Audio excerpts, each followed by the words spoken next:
আওয়ামী লীগ পুনর্গঠন যেটা আপনি বলছেন সেটার সাথে আওয়ামী লীগের নেতৃত্বের কোনো সম্পর্ক নাই। আওয়ামী লীগের নেতৃত্ব এখনো বঙ্গবন্ধু কন্যা শেখ হাসিনার হাতে, এবং আওয়ামী লীগের টপ থেকে শুরু করে তৃণমূল গ্রাসরুট পর্যন্ত মানে 99.99% শতভাগ মানুষ বঙ্গবন্ধু কন্যা নেতৃত্বের প্রতি আস্থাশীল। কাজে এখানে নেতৃত্ব নিয়ে পুনর্গঠনের কোনো সুযোগ আছে এটা আমি মনে করি না, কোনো সুযোগ নেই, সোজা কথা।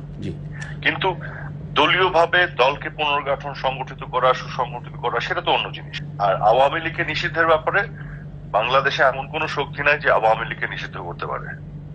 এই দেশে জন্ম দিয়েছে আওয়ামী লীগ, এদেশের গ্রাসরুট তৃণমূলের কোনায় কোনায় আওয়ামী লীগের অবস্থান।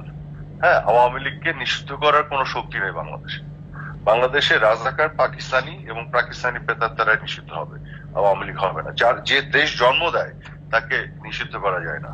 নির্বাচনে আমরা অংশগ্রহণ ওই যে ইউনূসের অধীনে তো করবো না, কারণ ইউনূস এবং তার যে গ্যাং এরা তো আওয়ামী লীগের সাথে যে আচরণ করছে, তাহলে তো এটা তো নির্বাচন ভাবে হবে না। এখন আমার কথা হলো, এরা বলে আসলো গত 15.5 বছর ধরে যে আমরা নাকি ভালো নির্বাচন করি না, আমরা নাকি লেভেল প্লেইং গ্রাউন্ড দেই না, আমরা নাকি প্রশাসনকে দলীয়করণ করি, এগুলো বলে আসলো আমাদের এগেইনস্টে। খুব ভালো কথা।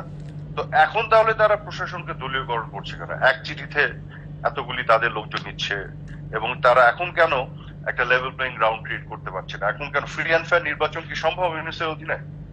প্রত্যেকটা কি পজিশনে বসিয়ে রেখেছে বিএনপি জামাতি লোকজন। তারা 32 নম্বর ভাঙলো, আওয়ামী লীগের বিভিন্ন নেতাদের ঘর বাড়ি ভাঙলো, ভাঙার পরে যখন প্রতিরোধ গড়ে উঠলো তখন তারা আবার ডেভিল হান্ট করলো। ডেভিল হচ্ছে যারা ভাঙছে তাদেরকে প্রোটেকশন তারা দিচ্ছে, আর ডেভিল হান্টের নামে যারা ভিকটিম তাদেরকে তারা হান্ট করছে। তো এরকম একটা সরকারের অধীনে কখনো অন্তর্ভুক্তিমূলক অবাধ ও সুষ্ঠু নির্বাচন সম্ভব না। 5 আগস্টের পরে যত হত্যাকাণ্ড হয়েছে এগুলোর জন্য ওরা ক্ষমা যাবে? তোফাজ্জলের হত্যাকাণ্ড থেকে শুরু করে মাসুদের হত্যাকাণ্ড থেকে রাজীবের হত্যাকাণ্ড, এগুলোর জন্য ক্ষমা যাবে ওরা? আমি এর আগেও বলেছি বারেবার যে আমরা ক্ষমতায় থাকাকালীন সময় যে ঘটনায় ঘটেছে আর একটা দায় আমাদের আছে, কারণ আমরা তো সরকারে ছিলাম, সেই দায় আমরা স্বীকার করেছি। এবং সেই দায় স্বীকার করে আমরা কি করেছি? এটাকে বিচারের প্রক্রিয়ায় আনার চেষ্টা করেছি। আমরা কমিশন গঠন করেছি, তখন জাতিসংঘকেও ডেকেছিলাম। জুলাই আগস্টের যে হত্যাকাণ্ড, মানে 5 আগস্ট পর্যন্ত যে হত্যাকাণ্ড, সেটারও তো বিচার এরা করছে না।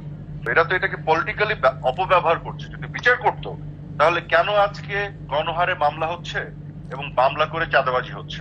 ওই 7.6 কেন খুঁজে বের করছে না কার হাতে ছিল? আসল হত্যাকারীকে কেন খুঁজছে না? কারণ এরা তো বিচার করছে না।